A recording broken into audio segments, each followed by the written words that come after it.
Sveiki. Šiandien gal tik taip apžvelgsiu keletą kortų kaladžių, kurias aš turiu. Gal jums bus įdomu, kai kuriuos kortų kaladės galiu ir jums atsiųsti, jeigu jūs. Pradėsime gal nuo runų. Štai turiu tokią. Jinai rusų kalba, gana didelės kortos. Orakulai. Runos orakulai. Kuo skiriasi nuo pačių runų, tai daugiau tokia meditacinė, sakykime, yra prasmė, kadangi čia yra parašyta kokia jėga, kaip, reiškia,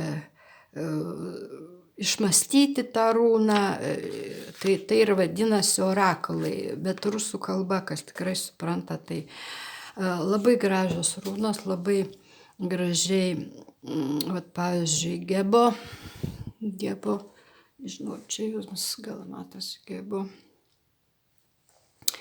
labai įdomiai taip interpretuotas kaip ožys, kaip auka.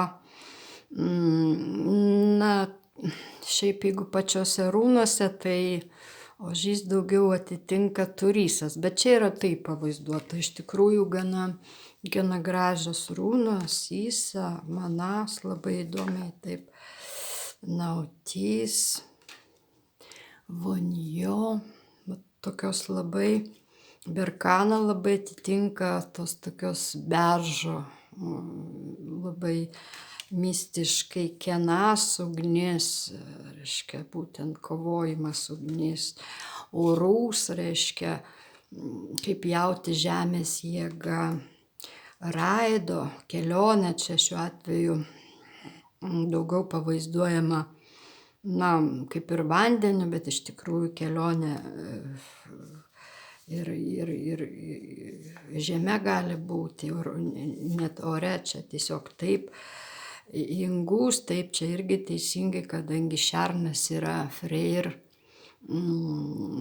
dievo runa, Hagalas, taip yra gyvatė, taip jinai atitinka požeminė gyvatė, Pert, čia šiuo atveju taip jinai atitinka tokia, kaip Nornos, daugiau giluminė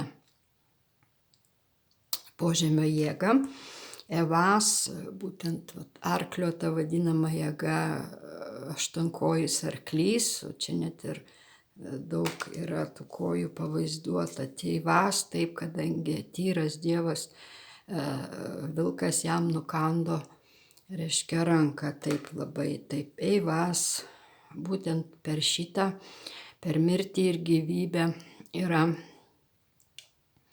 gyvenimo esmė ir gyvenimo medis, čia taip ir pavaizduota. Anzus, taip yra dievo Odino runa, du varnai, ietis, taip čia labai taip, ir gana jos tokios didelės, tai yra kaip derlius, kaip žemės rezultatinis variantas, taip gražiai. Turysas, šiaip, taip, Toras šiuo atveju labai įdomiai, kad jisai ne raudonas, šiaip jau Toro yra jėga kirsti raudonai, tai yra kaip ugnis, nes tai ugninė, šiuo atveju jinai taip pavaizduota, Dagas, taip laiko variantas, arba geras laikas, arba blogas, taip. O Tal, čia įdomiai pavaizduota, kaip ryšys, čia daugiau, nežinau, kodėl jinai juodai taip pavaizduota, gal kaip ryšys tų tokių namų, saviškių, giminės, žodžiu, kaip giminės prisiminimo, čia šiaip galbūt taip, bet čia, būtent šitame meditacijų, tai galima pasiskaityti, kaip išmedituoti, ką jinai iš tikrųjų vidinėme lagus vanduo, taip yra labai graži išvaizda. Algys, taip, tai būtent elnio ragai, algys, laukinės gamtos apsauga. Algys yra būtent laukinės gamtos, čia labai gražiai ir paukščiai. Na, fechu.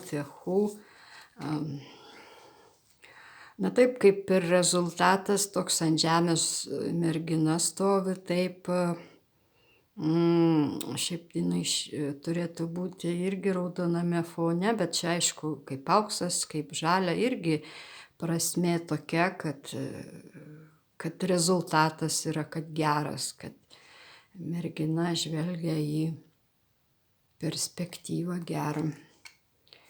Va čia būtent čia Nornos,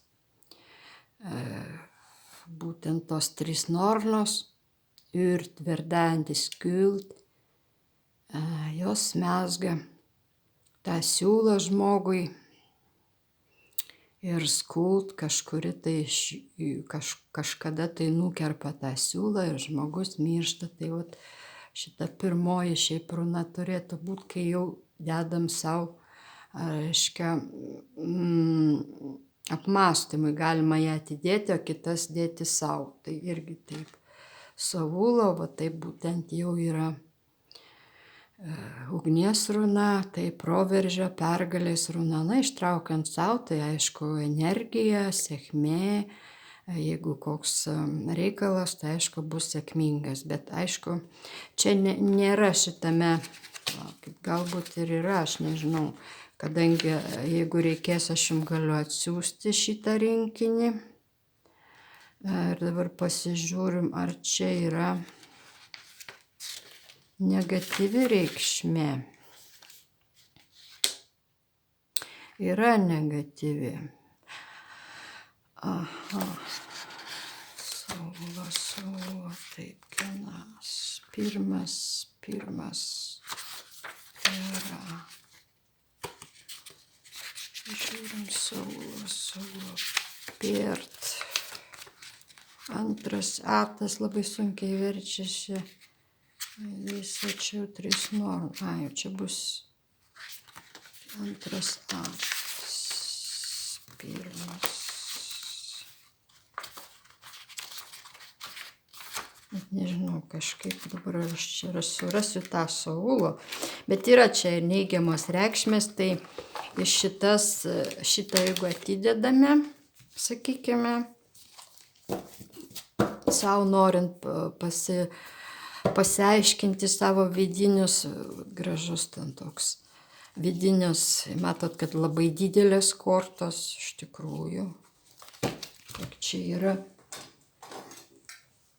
Taip, yra,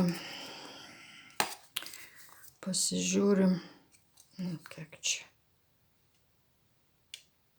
15,5 cm, netgi 16 ant 8,5 cm.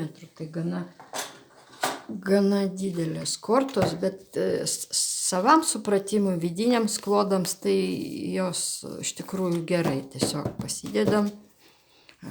Šitos galite įsidėti, bet jeigu šitą ištrauksite Nornas, tai reiškia, kad viskas vyksta pagal aukščiausią jėgų planą. Nei pakeisite, nei ką nors pakoreguosite, nei nebandykit. Kaip vyksta, taip ir vyksta. Ir kai jau baigsis tas pakeitimas, tai ir baigsis. Jūs neįtakojate absoliučiai, jeigu Nornos iškrenta.